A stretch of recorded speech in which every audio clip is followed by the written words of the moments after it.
semuanya. Di pertemuan kelima mata kuliah Kapita Selekta, kita masih ada di materi genre, di mana hari ini kita akan membahas atau mulai menentukan draft genre yang akan digunakan dan juga belajar dari contoh studi kasus. Harapannya dari sini kalian sudah mulai memilih, menentukan genre apa sih yang kemungkinan akan dipakai, karena nanti akan ada beberapa proses lagi ya yang kita lakukan untuk bisa mendapatkan genre yang tepat ya. Tapi di awal ini kita mulai menentukan kira-kira genre apa sih yang cocok kita gunakan, dan nanti kita juga akan belajar dari contoh studi kasus sehingga kalian bisa mendapatkan lebih lagi gambaran terkait genre dengan contoh studi kasus tertentu. Dimana yang pertama yaitu menentukan draft genre cerita.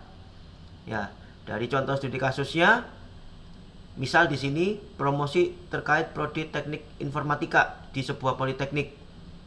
Tujuan yang ingin dicapai dari promosi ini, dari kasusnya, yaitu menarik calon mahasiswa baru. Dan target audiensnya, 1. Siswa SMA yang suka teknologi, 2. Orang tua, 3. Guru BK. Jadi menyasar ke 3 pihak sekaligus. Target utamanya si calon mahasiswanya, target keduanya orang tua, biar mereka bisa mengarahkan anaknya masuk ke jurusan atau program studi di politeknik itu ya. Dan guru BK sebagai bimbingan konseling yang mengarahkan siswanya untuk memilih program studi. Key message-nya yaitu belajar teknologi baru dengan praktek nyata dan prospek kerja luas seperti apa yang dimiliki di politeknik. Ya, alternatif genrenya atau draft genrenya itu bisa drama inspiratif yang menampilkan mahasiswa yang awalnya bingung kemudian sukses membuat aplikasi yang bermanfaat. Bisa juga berupa genre komedi yang menunjukkan mahasiswa kreatif dengan humor ringan tentang kehidupan kampus, maupun genre dokumenter yang menampilkan testimoni alumni dan industri tentang peluang kerja. Jadi ada informasi terkait kegiatan di kampus dan juga prospek kerja yang luas ditampilkan dalam beberapa genre ya. Jadi di sini kalian punya studi kasusnya, punya tujuan yang ingin dicapai dari studi kasus itu, punya target audience, bisa menentukan key message atau membuat key message, dan nanti dari key message itu bisa dicari ya. Tadi atau pertemuan sebelumnya sudah belajar beberapa jenis genre, bisa dicari kira-kira genre-genre apa saja nih yang masuk untuk key message, masuk untuk target audience, masuk untuk tujuan sesuai dengan studi kasusnya.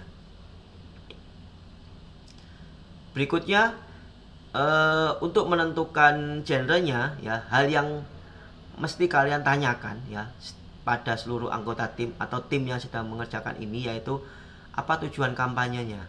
Pastikan itu. Kalian harus tahu tujuan kampanye dari project yang sedang dibuat. Lalu siapa target audiensnya. Lalu apa key message yang ingin disampaikan ya.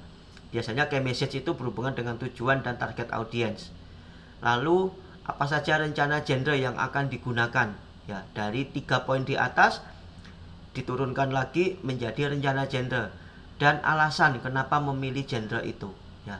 Kalian sudah dapat gambaran apa genrenya, macam-macam genre. Kalian juga sudah mencari contoh penerapan genre dari berbagai iklan ya.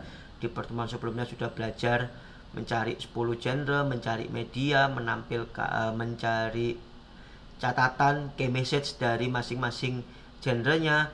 Sekarang kalian punya wawasan lebih untuk mencari gambaran genre apa yang cocok, yang sesuai, dan kenapa genre itu sesuai. Tidak punya satu nggak apa-apa, karena ini masih langkah awal. Kalian punya beberapa opsi untuk menentukan genre-genre yang cukup baik yang akan kalian gunakan.